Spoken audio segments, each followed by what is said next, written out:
จรเคยฝากฮักกับงามงอนสีบางอ่อนสาวดอนตลาที่คุ้มคำเตยอายเคยผูกพันเมื่อบุญกันทินขึ้นนั้นอายไปสู่น้องเที่ยวงานวัด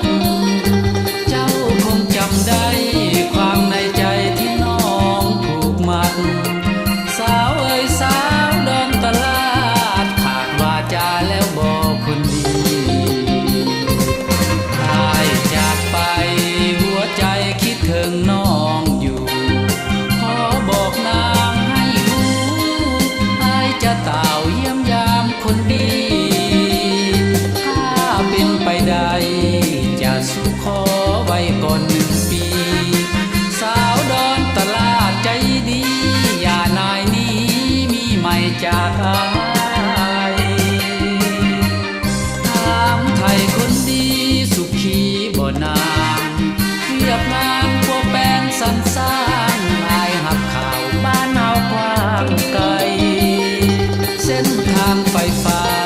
นำป้าโครงการก้าวไว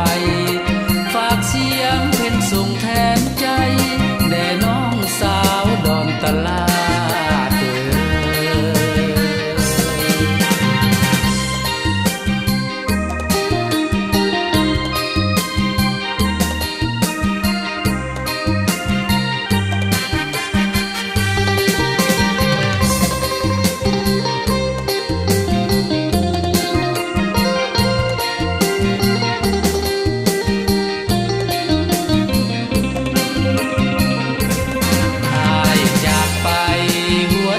คิดถึงน้องอยู่